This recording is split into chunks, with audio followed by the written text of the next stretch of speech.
Kamusta ka na? Ayos ka lang ba? Happy ka ba? O sad pa rin ba? Kaya't halika na, sumama ka na sa pinag-grupi na at iba pa. Bata matanda, bida at byuda, may asawa man o kaya'y wala. Sama-sama tayo'y maglakbay, dito ka na, di ka na mag-iisa. Bebop, bebop na tayo, bebop, bebop na.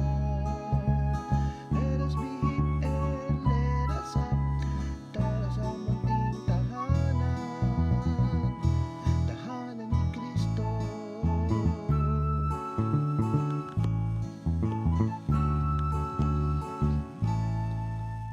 Salamat po na imbitahan ako dito sa Parish Pastoral Accompaniment Program.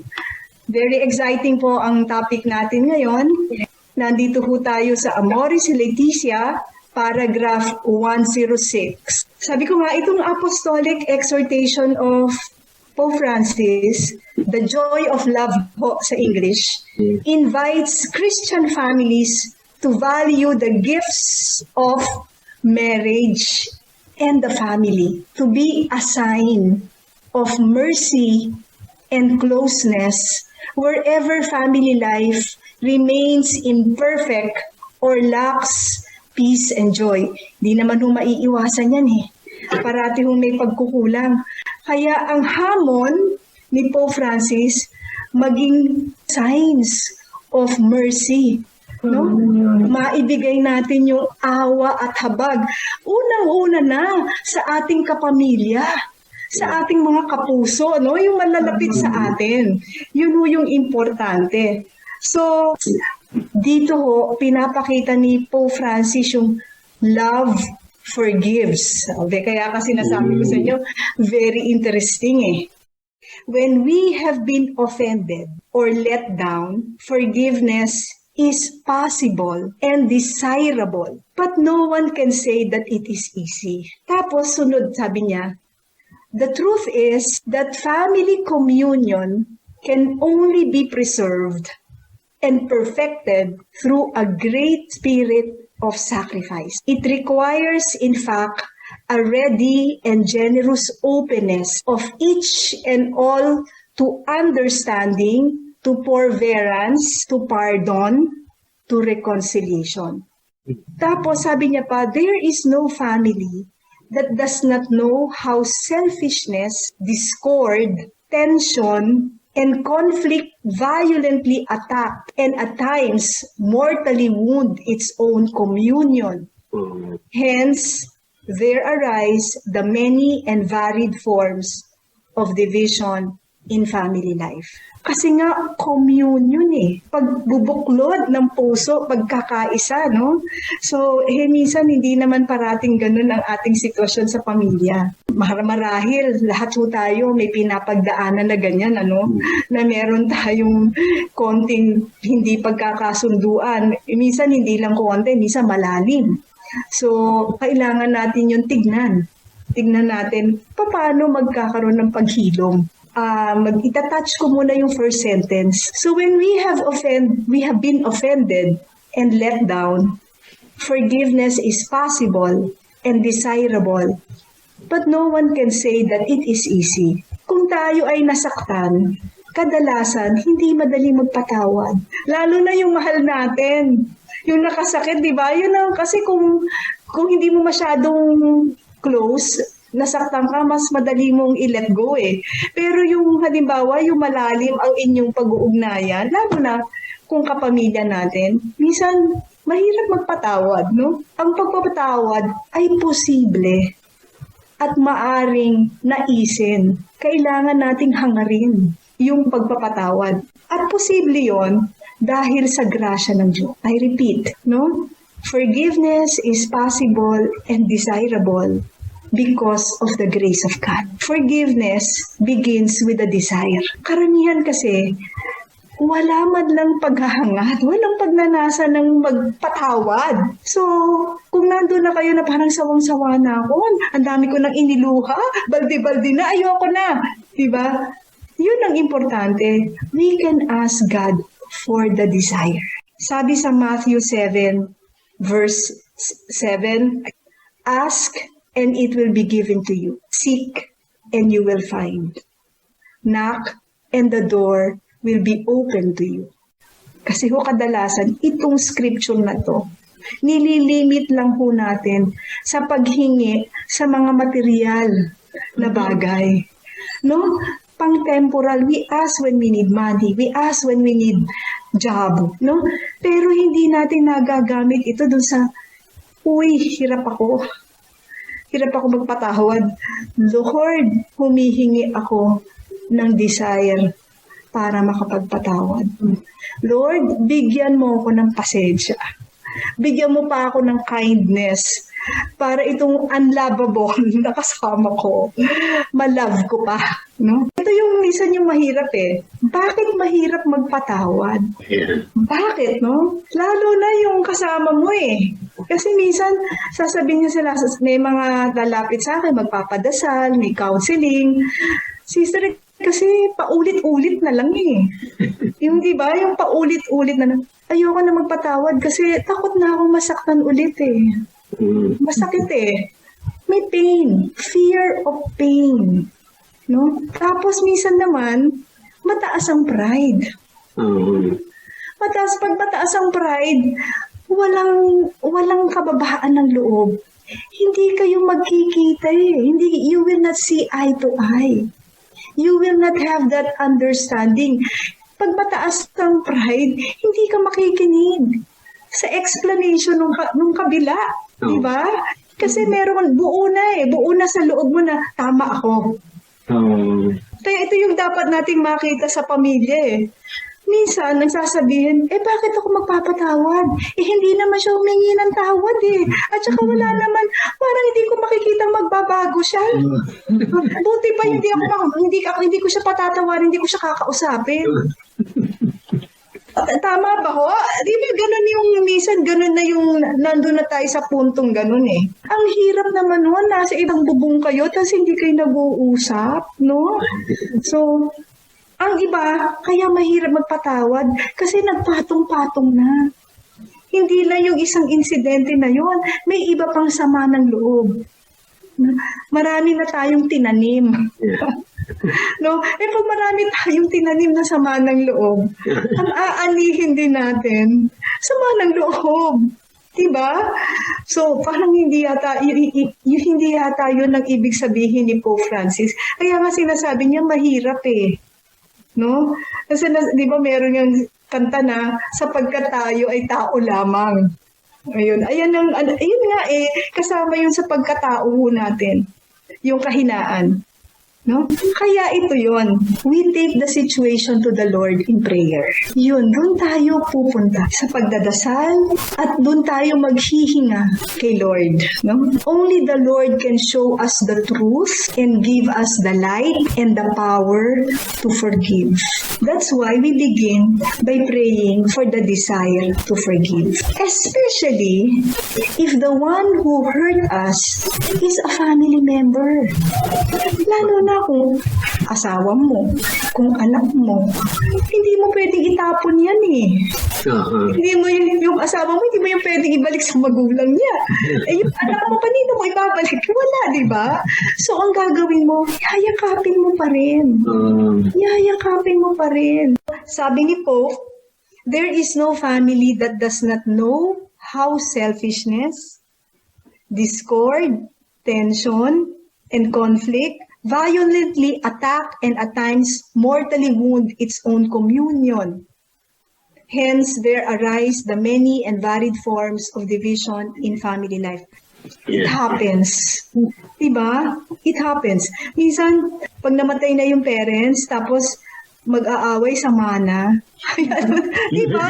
Mag-aaway dun sa inheritance. Minsan, magko-court case pa. Diba? Minsan nga sinasabi ng parents ko, mas madali kayong palakihin nung maliliit kayo. Pero nung malalaki na kayo, kasi educated na kayo, you have your own way na. So, minsan doon may differences, di ba? So, pero ang importante again is to go back to the Lord.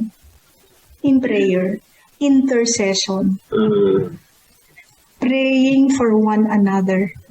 We have to pray, especially if there is a family member who is going through some depression, may pinagdadaanan.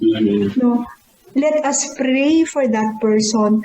Lift that person up with encouraging words.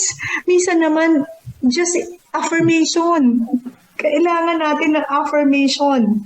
No? So, I think ang importante lalo na sa family, to be sensitive. Yes. Sensitive, yung good sensitivity. Sensitive ka, bakit kaya ganun? Ano kayang meron? Di ba? Kaya para mai-inspire ka ng Lord, paano mo ba gusto i-handle ito? How will I handle my brother? How will I handle my parent? How should I react? So kung meron kang sensitivity na gano'n, tuturuan ka naman ni Lord. Yeah. Tuturuan ka niya. He doesn't want us to be in the dark. Sabi nga niya, gusto niya communion eh. Communion. Ayaw niya ng division. Division is not of the Lord. Diba? So, kaya nga dito check din natin dito yung sin areas. Kasi yun ang nagiging cause ng division. Sabi nga, selfishness. So, the key to overcome these forms of division is prayer and healthy communication. Dapat marunong tayong makinig sa isa't isa. Yung communication kasi two-way. Dialogue, oo. Kaya merong listening. Kaya may list. Kung hindi ka marunong makinig, minsan nga, hindi ka naman makikinig kasi minsan hindi nagsasalita eh. Di ba? May pinagdadaanan.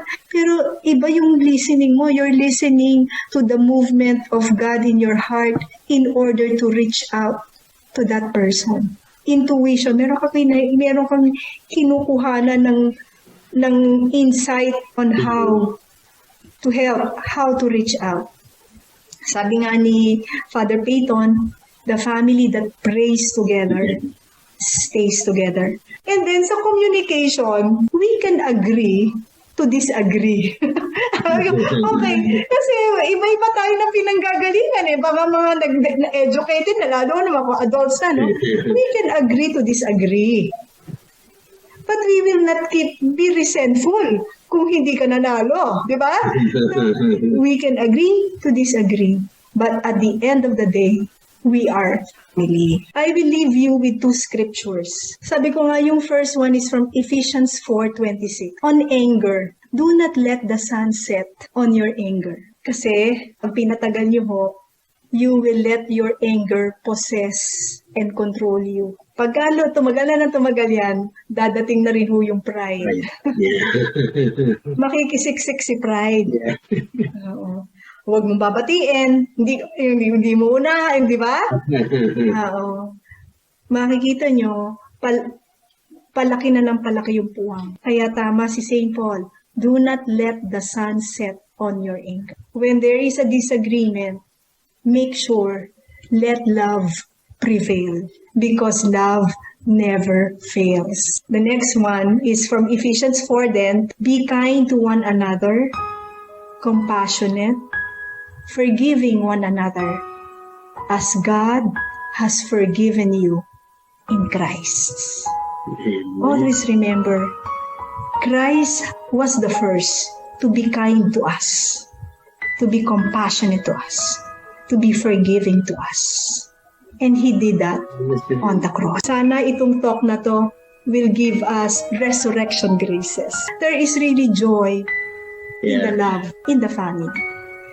Good afternoon po. Sana nakatulong kahit konti. Naku, siguro naman, pag napakinggan niya yung sinabi ni Sister Christina, tatakbo na kayo sa, hindi lang doon sa kaaway ninyo, kundi sa confessional box. Talagang at least na-outpour mo lahat, no? Sasabihin mo, kasi kausap mo doon si Lord, diba? Naririnig niya through the priest. Kaya nga, alam mo talagang ito ang pinakamahirap sa buhay mag-asawa, yung magpatawad. Bakit siya magkakaroon yung parang meron siyang yung, ba't siya magpapatawad? Kasi may ginawa yung kanyang asawa o may ginawa yung kanyang nanay, tatay o sino man sa pamilya o Malapit sa kaibigan. kanya. Yes. Sabi nga Sister Christina kung sino pa yung malalapit, yan ang mahirap Totoo. patawarin. Totoo yan, no? Talagang totoo yan. Talagang nangyayari sa atin yan. Talaga mo maano, no? Kahit sabihin mo, ay, hindi naman ako nagagat. Pero ramdam mo talagang naiinis ka eh. Mahirap, Oo. Mahirap talaga. Kaya nga gusto ko yung yung unang paragraph na sinabi ni Sister Christina. Mm-mm. Sabi niya rito, when we have been offended or Mhm. let down, forgiveness is possible. Oo. Medyo mahirap yun, Kaya nga, and desirable. Yes. Yun kasi ang sinasabi nga niya, no, na very clear naman yung pagkakasabi niya, no, na para magkaroon ka ng forgiveness, you have to have that desire, no? Kailangan gustuhin mo. Although sabi rin niya, but no one can say that it is easy. Of course. Diyan papasok si God. Kaya, kailangan natin si Lord in everything Oo. para dumali. So, alam mo, pagka tinitingnan ko yan, yung sinasabi na kailangan natin si Lord. Si Mhm. Lord, ang kanyang ibinibigay is the grace. Yes. Yung grace na yon, tayo naman, we have to, parang yung pag-desire na yan yun nga mahirap Alam mo nga, sabi, you have to desire it. Yun ang mahirap. At saka sabi nga na, ikaw naman ang dali-dali mo lang sabihin na, magdasal ka lang kay Lord, papakinggan ka, magdasal ka, hindi, in reality, parang madaling sabihin, pero mahirap gawin. Yan yung Oo. marami tayong sinusubukan gawin. Yes. Ako, ang aking ginagawa, first is to think about yung, ano ba yung para mawala yung iyong galit. Yung hindi ka na dwell sa resentment. Una, ang iniisip ko, yung sinasabi ni God na deny yourself. Yun, Yes. pinapractice ko yun. Medyo matagal-tagal ko na rin pinapractice yun Deny Pero, yourself. oo, but that is one thing na sa tingin ko parang nagkakaroon ng lumalambot ang puso ko when I think about denying myself. Kasi when you deny yourself, that is one way of opening doors to holiness. Yeah. Ang ganda talaga ng ito, no? Sana napapanood ito. I-share nyo po ito sa mga kakilala nyo ng mga laging nag-aaway, no? Hindi nila maintindihan. Bakit ba kami laging away ng away? No? Pag napakinggan nila ito, marirealize nila na talagang kailangan may isang mag-humble down. Hindi pwedeng pareho. Yan ang Diba? isa pa na para sinusubukan kong gawin. Yes. Nakikita ko, nagiging effective din sa akin. Mm-mm. Yung tinatawag natin na selflessness. Yeah. Di ba sa mag-asawa, pagka pinapaliwanag namin mabuti yan Kasi sabi, ano pa pangako niya sa isa't isa? I know. Sabi, you are willing to give up your life for your partner. Pagkatapos tatanungin na natin sila, if you are giving to give up your life, are you willing to give up your freedom? No? So, medyo nag-iisip sila. Pero sasabihin pa rin na, oo nga, i-give up ko nga yung life ko, yung pakayang freedom ko. Tapos tatanungin ulit natin, are you willing to give up your rights? Your privileges? Yeah. So, bandang huli, are you willing to sacrifice? Alam mo, yung mga ganyan, naisip ko lang ngayon, no? Kailangan minsan, mangyari Yung mga parang, di ba, nangyari, nag-away kayong mag-asawa or kaibigan, talagang sobrang away, tas, as in, nagkalayo kayo, tas, na-miss nyo yung isa't isa, parang, na-realize ko, hindi pala yun. So, pag nangyari sa iyo yun, at nagkabati kayo, marunong ka na. Para naano mo na ayoko na mangyari yun. Hindi ko gusto yung mangyari yun. Kaya nagiging selfless ka na. Kasi nagkaroon ka ng ng experience na hindi maganda. And ayaw mo yun mangyari ulit. Yeah. Diba? Alam mo, minsan, nung meron tayong kina-counsel. Mm-mm. Galit na galit talaga sila sa isa't isa, no? Yes. Pero tinanong mo, ay, paano ba kayo nagkakilala? Ano ba nagustuhan mo sa kanya? Yes. No? Lumambot. I Lumambot know. yung pareho din lumambot. Yes. You know why? Kasi, pala, talagang na-inlove ako dito sa babae itong inaaway ko ngayon. Hmm. No? Baka, for all you know, baka love at first sight. Nung una nakita niya, na-inlove siya. Talagang gusto na niyang maging asawa talaga. So, very fresh. So, siguro maganda rin din pala yun na, Oo. ito kasi palagi ito sinasabi ng nanay ko sa akin. Ikaw, sabi niya, ay isipin mo yung kabutihan na ginagawa. Hindi yung mali, yung mali, sandali lang yun. Yung kabutihan, all through his life, talagang ang bait-bait niya sa'yo. So ako, bago ako magalit ngayon, kahit kanina, iniisip ko muna, ano ba yung kabutihan na ginawa niya sa akin? Pagpapalit ko ba yun? Sa konting pagkakamali na for all you know, hindi naman niya yun yung sinasadya. Hindi ba? Yung palang yun palang desire na yun, naalala ko rin ito eh. Every time na i-remind natin yung sa pre-K na, Yes. sabi, pagka ikaw gusto mo maging holy, you ask for the grace kay God. Pero yung grace na yun, hindi yun hinihingi mo para sa partner mo, para yung partner mo magbago. You ask for that grace para ikaw talaga ang makinabang doon sa grace Yes. na yun. Nakakatawa nga yung sabi ni Sister Christine.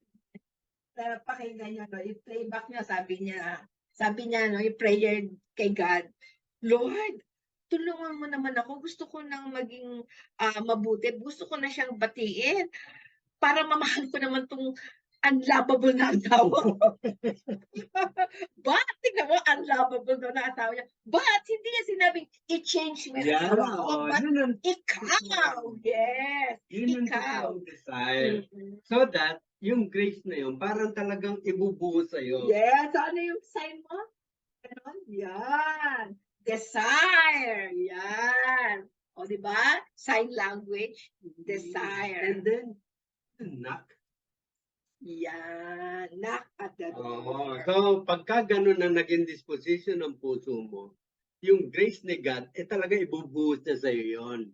So, your heart is now prepared to receive all that graces na Yes. kailangan mo. And now you are ready to forgive.